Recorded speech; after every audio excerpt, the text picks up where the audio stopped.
नमस्कार, मैं हूं दीपाली राणा। आप देख रहे हैं योर मनी। पर्सनल फाइनेंस से जुड़ा हमारा स्पेशल शो जो हर रोज हम अपने व्यूअर्स के लिए लेकर आते हैं ताकि उनकी मदद कर सके अच्छा पोर्टफोलियो बनाने में, बेहतर शुरुआत करने में, अपने फाइनेंशियल गोल्स को पूरा करने में। योर मनी हर कदम पर करता है आपकी मदद। तो अगर आपके पास कोई भी क्वेश्चन है आपके पोर्टफोलियो से जुड़ा हुआ तो आप अपने सवाल हम तक पहुंचा सकते हैं। योर मनी में शामिल होने का तरीका बेहद आसान है। आप email, social media platforms, WhatsApp के थ्रू कनेक्ट कर सकते हैं। 7045220000 हमारा व्हाट्सएप नंबर है। yourmoney@nwt.com हमारी ईमेल आईडी है। इसके अलावा आप कनेक्ट कर सकते हैं सोशल मीडिया प्लेटफॉर्म्स पर भी, और हमारा जो हैंडल है CNBC आवाज़ का फेसबुक, ट्विटर पर, उस पर जाइए। आप ये शो लाइव भी देख सकते हैं और अपनी क्वेरीज पोस्ट भी कर सकते हैं #AskAwaz योर मनी लिखकर। तो यह है तरीका इस शो में पार्टिसिपेट करने का। अब मिलवाते हैं आज के एक्सपर्ट से। हमारे साथ मिस्टर हर्षवर्धन रुंगटा मौजूद हैं जो कि रुंगटा सिक्योरिटीज़ की CFP हैं। मिस्टर रुंगटा, नमस्कार, स्वागत है आपका योर मनी पर। और क्वेरीज लें उससे पहले बातचीत करते हैं कुछ कैटेगरी ऑफ फंड्स की, स्पेशली उन व्यूअर्स के लिए जिनको मालूम है कि एक्सपोजर कहाँ कहाँ लेना है, बट कई बार कंफ्यूजन उनको स्कीम नेम्स को लेकर हो जाता है। तो इसीलिए आज हम बातचीत करेंगे मिड कैप और मल्टी कैप कैटेगरी के बारे में। तो पहले तो समझ लेते हैं कि 2023 के आउट परफॉर्मिंग फंड्स कौन से रहे हैं दोनों कैटेगरीज में, और उसके बाद कुछ नेम्स पर भी राय लेंगे। तो बताइए मिस्टर रुंगटा, 2023 के परफॉर्मर्स मिड कैप और मल्टी कैप कैटेगरी में कौन से रहे? वेल दीपाली, मिड कैप अगर हम 2023 का कैलेंडर ईयर देखें तो इसमें बहुत क्लियर है कि मिड कैप सेगमेंट में पर्टिकुलरली इंडेक्स फंड्स ने ज्यादा बेटर काम किया as compared to active funds. तो फंड मैनेजर्स ये हमेशा दुविधा में रहते थे कि वैल्यूएशन बहुत ज्यादा है, तो उनका जो कैश होल्डिंग थी वो प्रॉब्ली ज्यादा थी। तो इन एनी केस 2023 का जो एवरेज कैटेगरी रिटर्न है वो करीबन 45 to 50% आसपास है। और उसमें तीनों इंडेक्सेस अगर हम पहले बात करें, सो एक है इडिविज निफ्टी मिड कैप 150 मोमेंटम 50, दूसरा एक्सिस निफ्टी मिड कैप 50, और तीसरा अगर हम इंडेक्स की बात करें तो निफ्टी 50 जो इंडेक्स है वो भी अच्छा परफॉर्मेंस दिया। तो Motilal Oswal Nifty mid cap 150। Active fund management की अगर बात करें तो महिंद्रा मानुलाइफ मिड कैप फंड ने अच्छा काम किया, और निप्पॉन इंडिया ग्रोथ फंड ने।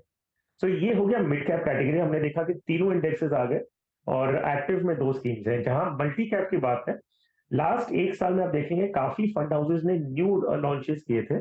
सो हमने जब ये लिस्ट निकाली स्कीम्स की तो उसमें हमने जो न्यू स्कीम्स हैं उन्हें एक्सक्लूड किया, सिर्फ उन्हीं स्कीम्स को कंसिडर किया है जिसमें जिन्होंने एक साल कंप्लीट किया है। तो उसमें HDFC multi cap, Kotak multi cap, Nippon India multi cap, ICICI Pru multi cap और Mahindra Manulife multi cap fund, ये 2023 की जो स्कीम्स थी, जो एवरेज में जो इन्वेस्टर को रिटर्न मिला होगा वो करीबन 38 to 42% के आसपास मिला होगा। ओके, चलिए, तो ये तो कुछ बेस्ट परफॉर्मिंग कैटेगरीज रही, लेकिन अगर हम बातचीत करें कि कहाँ पैसा बन सकता है 2024 में, कौन सी वो कैटेगरीज हैं जिसको एक इन्वेस्टर देख सकता है, तो उस बारे में बताइए मिस्टर रुंगटा। कुछ फंड्स जो आपको बेस्ट दिख रहे हो 2024 के लिए दोनों कैटेगरीज में। जी हाँ दीपाली, सो एक बात है कि जब भी हम कोई स्कीम लेते हैं हम एक साल का परफॉर्मेंस के बेसिस पे नहीं लेते हैं, बट नेवरदलेस जो मैं स्कीम्स 2024 के लिए शॉर्टलिस्ट कर रहा हूँ mid cap and multi cap category में, उसमें एक्टिव फंड मैनेजर्स को इंक्लूड कर रहा हूँ, इसी कारण से ये समझते हुए कि वो अभी अपने आप को रीअलाइन कर लेंगे मार्केट एक्सपेक्टेशंस के साथ।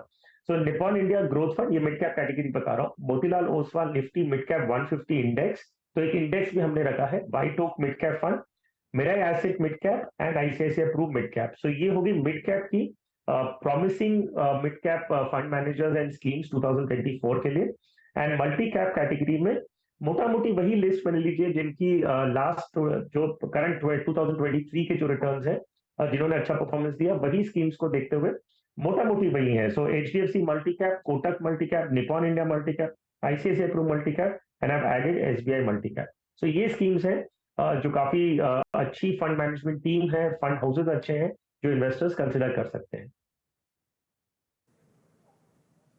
ओके, चलिए, तो ये कुछ कैटेगरीज के नेम्स भी आपको सजेस्ट किए गए हैं 2024 के लिए, आप अकॉर्डिंगली इन्वेस्ट कर सकते हैं। तो ये रहा है आपके लिए मल्टी कैप और मिड कैप, इन दोनों ही कैटेगरीज में। लेकिन चलिए अब फटाफट से सवाल जवाब के सिलसिले को शुरू करते हैं और पहले कॉलर से बातचीत करते हैं। हमारे साथ योगेश शर्मा दिल्ली से मौजूद है अपना क्वेश्चन पूछने के लिए। योगेश नमस्कार, बताइए क्या सवाल है आपका। मैम मैंने आपका पोर्टफोलियो अपना पोर्टफोलियो आपको सेंड किया हुआ है। मेरे 2 गोल है मैम। ओके, मेरे 2 गोल बताइए। हैं। एक पहले फर्स्ट 5 इयर्स में मुझे 6 लाख रुपए की रिक्वायरमेंट है।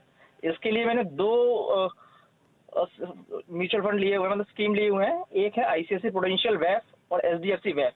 दोनों में 3-3 हजार रुपए मैं पे कर रहा हूँ, सिप कर रहा हूँ। और दूसरा मेरा गोल है 12 ओके, साल में 1 करोड़ रुपए, जिसके लिए मैं 5 म्यूचुअल फंड स्कीम कर रहा हूँ।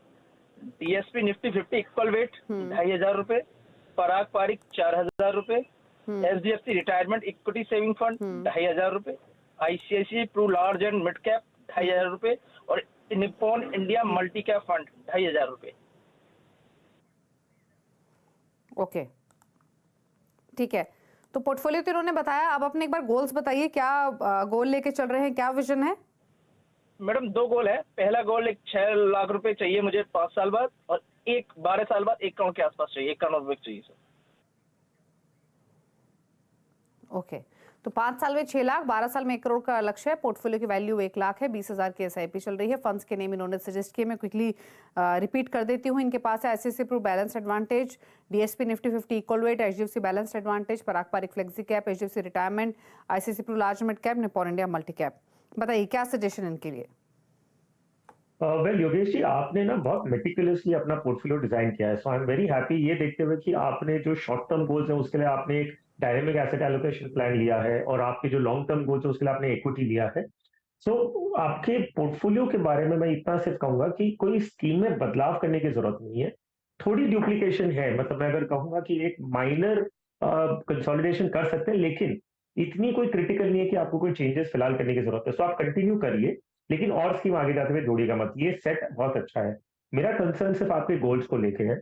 आपने कहा कि 5 साल में आपको 6 लाख रुपए चाहिए, और 15-12 साल बाद 1 करोड़ रुपए। सो अगर हम आपका रिटर्न एक्सपोलेट करें 10% और 12% से, तो आपको अपना इन्वेस्टमेंट महीने का डबल करना होगा, तब जाके आपकी पूरी राशि इकट्ठा होगी।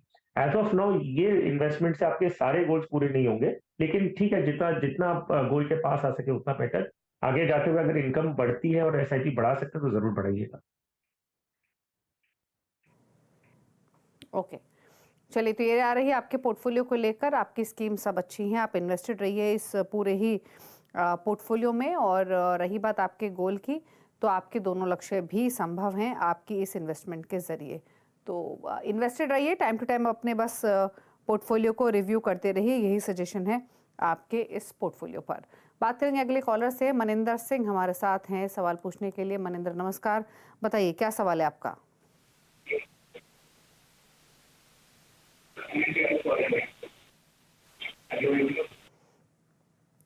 मनिंदर सवाल पूछिए प्लीज अपना।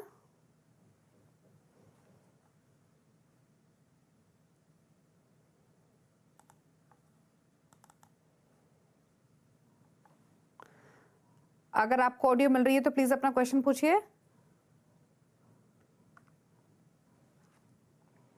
मुझे लग रहा है इनसे बातचीत नहीं हो पा रही। 46 ईयर्स इनकी एज है, अपने पोर्टफोलियो पर राय लेना चाहते हैं। 12,500 के एसबीआई इनकी टोटल एसआईपी चल रही है। और जैसे इन्होंने जो डिटेल्स हमें भेजी हैं, इसके अलावा इनकी कुछ लमसम इन्वेस्टमेंट भी हैं। एसबीआई कॉन्ट्रा में इन्होंने लमसम इन्वेस्ट किया हुआ है, और 1 लाख के आसपास का। पीपीएफ में भी 1.5 लाख रुपए का इन्वेस्टमेंट ये कर रहे हैं।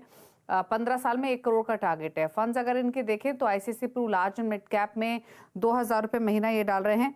इसके अलावा इनके पास है Nippon India small cap fund, यहाँ भी 2,000 रुपये की एसआईपी है। SBI small cap, SBI magnum mid cap, HDFC mid cap opportunities, HDFC multi cap और जेएम फ्लेक्सी कैप। तो ये है इनका पोर्टफोलियो। बताइए इनके फंड चॉइसेस और इनके गोल पर आपकी राय। सुमित नेपाली, अगर हम देखें तो इनका जो महीने का इन्वेस्टमेंट है प्लस लमसम, ये पूरा जो अगर हम जोड़ के अगर फ्यूचर वैल्यू पे देखते हैं, तो इनकी जो गोल्स हैं, जो 15 साल में 1 करोड़ रुपए चाहिए, उसके लिए इन्हें करीबन 20,000 रुपए महीने का करना होगा। सो करंट 12,500 रुपए है, जो इन्हें बढ़ा के इन्हें 20,000 रुपए तक महीने का करना होगा।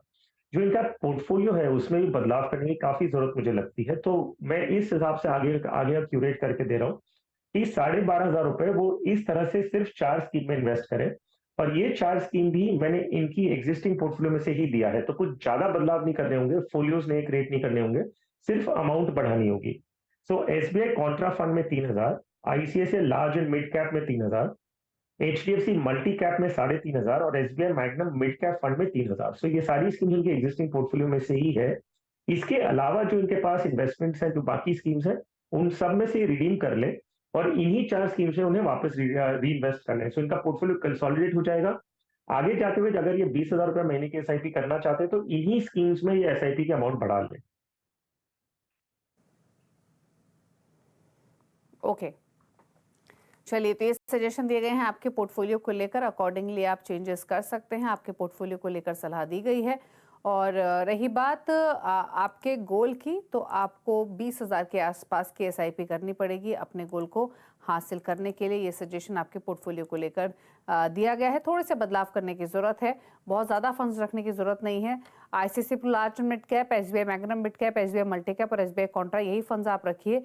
कितना किस फंड में पैसे डालने हैं वो डिटेल्स आपकी स्क्रीन पर है, नोट कर लीजिए। 3,000 डालिए आप ICICI large and mid cap, SBI magnum में, एसबीआई कॉन्ट्रा में 3,000, एचडीएफसी मल्टी कैप में 35 रुपये महीने डाल सकते हैं। 15 ईयर्स में 1 करोड़ का कॉर्पस पॉसिबल है, लेकिन आपको एसआईपी अमाउंट इंक्रीज करना पड़ेगा। एक साथ इंक्रीज नहीं कर सकते, तो स्लोली कीजिए। 12,500 की एसआईपी तो आप ऑलरेडी कर ही रहे हैं।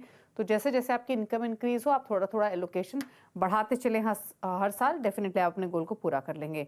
बात करते हैं शिबू से। शिबू हमारे साथ कनेक्टेड है। शिबू नमस्कार, बताइए क्या सवाल है आपका।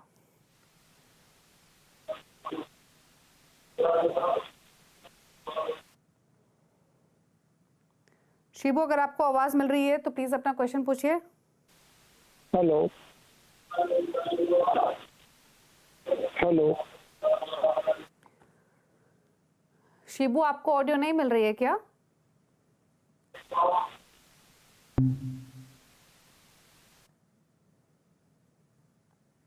चलिए, इनका सवाल ले लेते हैं। इन तक ऑडियो नहीं जा रही है, कुछ तकनीकी खामी हो सकती है।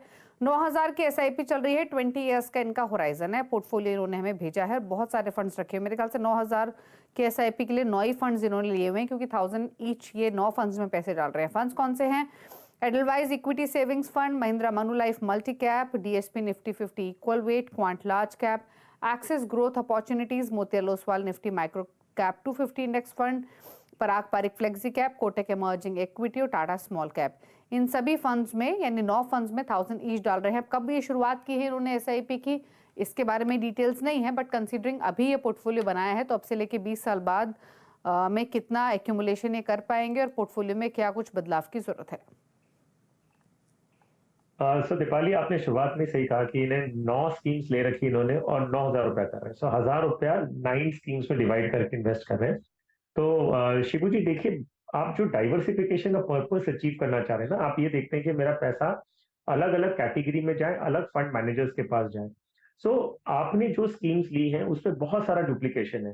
1,000 रुपए के लिए अगर आप एक फंड मैनेजर के पास पैसे दे रहे हैं तो आप रियल सेंस में कुछ मेजर डाइवर्सिफिकेशन नहीं है, पोर्टफोलियो ओवरलैप्स होते हैं। और 1,000 रुपए एक स्कीम में दे रहे हैं, इससे अच्छा आप क्यों ना एटलीस्ट 3-4 हजार रुपए एक स्कीम में दें, तब जाके आपको है ना, आपका आपका रियल स्पीकिंग में आपका कोई रियल पर्पस मीट नहीं होता। जब आप 9 स्कीम्स रखते हैं, आपके खुद के ऊपर आपने बहुत ज्यादा है ना बर्डन ले लिया है कि भाई कभी कुछ चेंजेस करने को, एडमिनिस्ट्रेटिव काम होगा तो आपको सारी स्कीम्स में जाके बदलाव करने होंगे। सो मेरी सलाह ये रहेगी कि आगे जाते हुए आप 9,000 रुपए जो निवेश कर रहे हैं वो इन्हीं 4 स्कीम्स में करिए जो मैं नाम अभी लेने वाला हूँ, और ये आपकी एग्जिस्टिंग पोर्टफोलियो में से ही है। डीएसपी निफ्टी 50 इक्वल वेट, इसमें 3,000 करिए। आप अभी 1,000 कर रहे हैं, उसकी जगह बढ़ा के उसे 3,000 रुपए कर दीजिए। पराग पारिक फ्लेक्सी कैप में 2,000, कोटक इमर्जिंग इक्विटी फंड में 2,000 और टाटा स्मॉल कैप में 2,000। अब अगर आप कैटेगरी वाइज देखेंगे, मैंने आपके लिए लार्ज कैप रखा है, जो आपका निफ्टी 50 इक्वल वेट है, वो एक लार्ज कैप इंडेक्स फंड है। इमर्जिंग इक्विटी फंड कोटक का जो है वो मिड कैप है। पराग पारिक फ्लेक्सी कैप ये एक्टिव है और active fund management flexi cap category का है, लेकिन लार्ज कैप में ज्यादा एलोकेशन है। और टाटा स्मॉल कैप, तो आपको सारे सेगमेंट में एलोकेशन मिल चुका है और 4 फंड में आपका काम हो रहा है। आपको 9 फंड्स की बिल्कुल जरूरत नहीं है। आगे जाते हुए एसआईपी अगर बढ़ानी भी है तो इन्हीं फंड्स में आप बढ़ा सकते हैं। एक एक स्कीम में आप 10-15 हजार रुपए भी अगर डालते हैं तो कोई रिस्क नहीं है इन दैट सेंस कि भी आप अलग अलग फंड मैनेजर लेना चाहेंगे। और बाकी की जो स्कीम्स हैं उनमें से रिडीम करिए और इन्हीं 4 में अपना पोर्टफोलियो कंसोलिडेट कर ले, तो आपके लिए आगे जाते हुए मैनेज करना भी आसान हो जाएगा। ओके, चलिए, तो ये रहा सजेशन आपके लिए। 9 फंड्स की जरूरत नहीं है, 9,000 के लिए कम फंड्स रखिए, सिर्फ 4 ही फंड्स काफी होंगे। और वो 4 फंड्स कौन से हो सकते हैं वो आपकी स्क्रीन पर है, नोट कर लीजिए किस फंड में कितने पैसे आपको डालने हैं। डीएसपी निफ्टी 50 इक्वल वेट रखिए, इंडेक्स फंड के एक्सपोजर के पर्सपेक्टिव से 3,000 रुपये महीना डालिए, कोटक एमर्जिंग इक्विटी में 2,000 रुपये महीना डालिए, पराग पारिक फ्लेक्सी कैप में 2,000 और टाटा स्मॉल कैप में 2,000। 9,000 के लिए 4 फंड्स ही काफी है। इन 4 फंड्स को रखिए पोर्टफोलियो में, बाकी फंड्स में इन्वेस्टेड रहने की जरूरत नहीं है। बहुत बड़ा पोर्टफोलियो रखने से ज्यादा रिटर्न्स मिलेंगे ऐसा नहीं होता। क्वालिटी फंड्स रखिए, कम रखिए, आपके लिए भी उनकी परफॉर्मेंस को ट्रैक करना, मैनेज करना इजी रहेगा। रुक रहे हैं इसी के साथ एक ब्रेक के लिए। ब्रेक के उस पर कुछ और क्वेरीज लेंगे। हर्षवर्धन नुक्ता हमारे साथ बने हुए हैं, चल वापस आते हैं। आप देख रहे हैं योर मनी और मिस्टर हर्षवर्धन नुक्ता हमारे साथ मौजूद हैं आपकी सभी क्वेरीज को आंसर करने के लिए। फटाफट से कुछ और क्वेरीज को ले लेते हैं और बातचीत करते हैं कुछ और कॉलर्स के साथ। और अगला सवाल पूछने के लिए एक और कॉलर हमारे साथ कनेक्टेड हैं। हमारे साथ हैं भरत, इनफैक्ट अपना क्वेश्चन पूछने के लिए, माफ कीजिए अरुण हमारे साथ हैं। अरुण नमस्कार, बताइए क्या सवाल है आपका? मेरा म्यूचुअल फंड से रिगार्डिंग मेरा क्वेरी है। लास्ट मंथ मैंने एसबीआई कॉन्ट्रा में 2000 का स्टार्ट किया है और इसके अलावा मेरा है कि मैं 2000 पर मंथ में इन्वेस्ट कर सकता हूं, तो लार्ज, मिड और स्मॉल कैप और इंडेक्स फंड कौन कौन से बेटर रहेंगे जो मैं आगे 10 साल में कितना अमाउंट में ले पाऊंगा? अराउंड मेरा टारगेट है ओके 1 करोड़ का। ठीक है, 20 ईयर्स में 1 करोड़ का टारगेट है। पहला कदम ये आगे बढ़ा चुके हैं। एक फंड ले लिया है इन्होंने एसबीआई कॉन्ट्रा का, जिसमें 2,000 रुपए डाल रहे हैं। 20,000 के एडिशनल एसआईपी करनी है। लार्ज, मिड, स्मॉल कैप या फिर इंडेक्स फंड कौन सा चुने ये, तो बेसिकली एक्सपैंड करना है इनको अपना पोर्टफोलियो। 20 ईयर्स के पर्सपेक्टिव से 1 करोड़ का टारगेट है। क्या सजेशन है इनके लिए? सो वेल या अरुण जी, आपने जो बताया ना कि कौन सा सेगमेंट अच्छा होगा आगे जाते हुए, सो वेल हर एक लार्ज, मिड, स्मॉल कैप जो भी कैटेगरीज होती हैं, हर एक कैटेगरी के खुद के फायदे नुकसान होते हैं, रिस्क रिवॉर्ड रेशियो जो होते हैं वो होते रहते हैं। नाउ आपको अपनी रिस्क एपिटाइट के हिसाब से अपना एलोकेशन करना है। किसी की रिस्क एपिटाइट ज्यादा होती है तो बोलते हैं मुझे स्मॉल कैप में ज्यादा रखना है, किसी को एक अलग तरीके का पोर्टफोलियो बनाना है तो वो लार्ज कैप ज्यादा रखते हैं। तो इन एनी केस आप एक नए इन्वेस्टर हैं, उसके लिए मैं आपको सुझाव दूंगा कि आप लार्ज कैप, इंडेक्स फंड्स और आप कॉन्ट्रा फंड्स, आप ये इससे अपना पोर्टफोलियो बनाएं। आपने कॉन्ट्रा फंड एक अपने पोर्टफोलियो में ऑलरेडी जोड़ रखा है, तो 20,000 रुपए जो आपको इन्वेस्ट करना है। एक इंडेक्स फंड, आपके लार्ज कैप इंडेक्स फंड बता दूं, ICICI Pru Sensex index fund, इसमें 10,000 रुपए। एसबीआई कॉन्ट्रा फंड में जिसमें आप अभी 2,000 रुपए कर रहे हैं, उसमें बढ़ा के उसे 5,000 रुपए करिए। और Canara Robeco emerging equity fund, इसमें आप 5,000 रुपए करिए। तो ऐसे 20,000 रुपए आपका 3 अलग कैटेगरीज में चला जाएगा। लार्ज कैप हेवी पोर्टफोलियो बना रहा हूं मैं थोड़ा, क्योंकि आप एक नए इन्वेस्टर हैं, और ये पोर्टफोलियो आप 1 in 2 years रिव्यू करिए। ओके चलिए, तो ये सजेशन है आपके लिए। 4 ही फंड्स काफी हैं या फिर 3 फंड्स आप रख सकते हैं, जिसमें SBI equity magnum, SBI flexi cap और टाटा स्मॉल कैप, ये कैटेगरीज। इनफैक्ट एसबीआई कॉन्ट्रा तो आपके पास है ही, जिसमें 5,000 डालिए, 5,000 आप डालिए कैनरा रिबेको इमर्जिंग इक्विटी में, और ICICI Pru Sensex index fund में 10,000 डालिए। तो ये 3 फंड्स रखिए 20,000 के लिए, और एडिशनल करें इन फ्यूचर तो आप वापस पूछ सकते हैं शो में आकर। लेकिन एक कैटेगरी आपके पास ऑलरेडी है, 2 और ऐड कर लेंगे तो काफी है। जरूरी नहीं है कि 20,000 के लिए बहुत ज्यादा फंड्स लेने की जरूरत है। ICICI Pru Sensex index, Canara Robeco emerging equity, इनको ऐड कीजिए। एसबीआई कॉन्ट्रा में 2,000 ऑलरेडी डाल रहे हैं, यहाँ पर एक्सपोजर बढ़ाइए।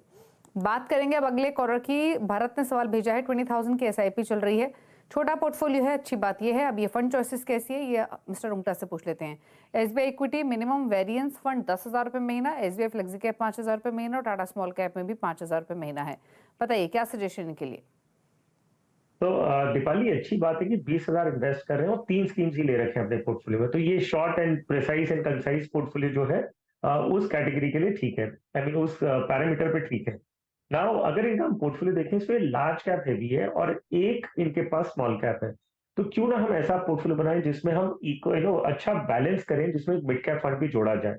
तो इनके स्कीम्स जो है वो सारी अच्छी हैं। Only for the sake of balancing मैं एक बदलाव सजेस्ट कर रहा हूं। तो अगर इन्हें नहीं करना है तो नहीं करें तो भी कोई दिक्कत नहीं है, सिर्फ एक बैलेंसिंग पॉइंट ऑफ व्यू से एक बदलाव बता रहा हूं। इनके पास जो SBI equity minimum variance plan है, इसकी जगह पे ये एक मिड कैप फंड जोड़ लें। So White Oak mid cap fund ये अपने पोर्टफोलियो में जोड़ सकते हैं। तो इनके पास large cap, mid cap and small cap सारी इनके पास एलोकेशन हो जाएंगे और इनका लंबा नजरिया है। अगर हम देखें तो ये लॉन्ग टर्म इन्वेस्टमेंट के पॉइंट ऑफ व्यू से देख रहे हैं, क्योंकि इन्होंने बताया नहीं कितना टाइम होराइजन है, बट जिस हिसाब से इन्होंने इक्विटी पोर्टफोलियो बनाए, मान के चल रहा हूँ कि 8 से 10 साल का इनका टाइम होराइजन होगा। तो इस पॉइंट ऑफ व्यू से मैं फिर से दोहरा रहा हूँ, बदलाव करने की वैसे कोई जरूरत नहीं है, लेकिन अगर आप एक मिड कैप जोड़े बैलेंस लाने के लिए अपने पोर्टफोलियो में, तो SBI equity minimum variance fund की जगह पे आप White Oak mid cap fund जोड़े, तो आपके पास फ्लेक्सी कैप, मिड कैप और स्मॉल कैप तीनों फंड आपके पोर्टफोलियो में हो जाएंगे। ओके, तो एक छोटा सा बदलाव आपको सजेस्ट किया गया है। बाकी आपके दोनों फंड सही हैं। अच्छी बात है कि आपका पोर्टफोलियो क्लटर्ड नहीं है। आप SBI equity minimum various fund से निकल के White Oak mid cap fund शामिल कर सकते हैं। तो एक मिड कैप फंड ऐड कर लेंगे तो एक डिसेंट एक्सपोजर हो जाएगा। तो यानी नया पोर्टफोलियो आपका कैसा होना चाहिए? White Oak mid cap fund में आप 10,000 रुपये डाल सकते हैं। एसबीआई फ्लेक्सी कैप और टाटा स्मॉल कैप में आप ऑलरेडी 5-5 हज़ार रुपये डाल रहे हैं। तो एक बदलाव आपको सजेस्ट किया गया है, उस हिसाब से आप चेंजेस कर सकते हैं। चलिए अब पूछ लेते हैं मिस्टर रुंगटा के टॉप 4 फंड्स, कौन से फंड्स उन्होंने आइडेंटिफाई किए हैं और हमारे व्यूअर्स के लिए, और अगर नया इन्वेस्टमेंट भी करना हो तो भी आप इन 4 फंड्स को एज अ पैकेज के तौर पे देख सकते हैं लॉन्ग टर्म विजन के हिसाब से। तो बताइए मिस्टर रुंगटा, आपकी चॉइसेस क्या हैं? सर वेल, दीपाली, चॉइसेस वही हैं। मैं जो कॉन्सेप्चुअली हम बता रहे हैं कि कोई भी इन्वेस्टर अपना पोर्टफोलियो बनाना चाहते हैं तो अलग अलग सेगमेंट में डालिए, ताकि आपका एक्सपोजर जो है वो मार्केट के थ्रू आउट द मार्केट रहेगा। सो पराग पारेख फ्लेक्सी कैप, ये एक लार्ज कैप, ज्यादा हैवी, मतलब सारे फ्लेक्सी कैप आज की तारीख में ज्यादा लार्ज कैप की तरफ एलोकेटेड है। इसमें इंटरनेशनल एक्सपोजर भी मिल जाता है आपको।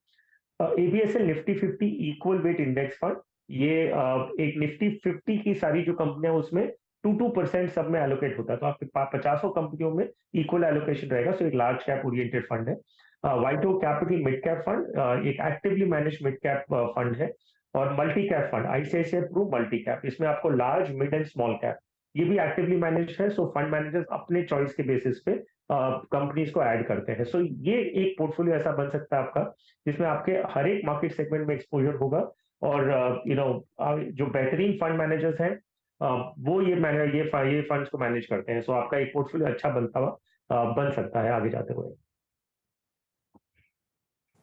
ओके, तो Parag Parekh flexi cap, Aditya Birla Nifty 50 equal weight index fund, White Oak Capital mid cap fund और आईसीआईसीआई प्रू मल्टी कैप, तो ये फंड चॉइसेस हो सकती हैं एक नए पोर्टफोलियो के हिसाब से, जिसमें आपको index, mid cap, multi cap और साथ साथ फ्लेक्सी कैप कैटेगरीज में एक्सपोजर मिल रहा है। लेकिन ये एज अ पैकेज है, या फिर आपके पोर्टफोलियो में इनमें से कोई सी कैटेगरी मिसिंग है तो भी आप किसी एक को पिक कर सकते हैं। चलिए, शुक्रिया मिस्टर रुंगटा आने के लिए शो में और अपने व्यूज़ सभी क्वेरीज को देने के लिए, और साथ ही अपने फंड चॉइसेस भी शेयर करने के लिए। Thank you so much. इसी के साथ एक ब्रेक, और ब्रेक के उस पर भी खबरें जारी है CNBC आवाज़ पर। नमस्कार।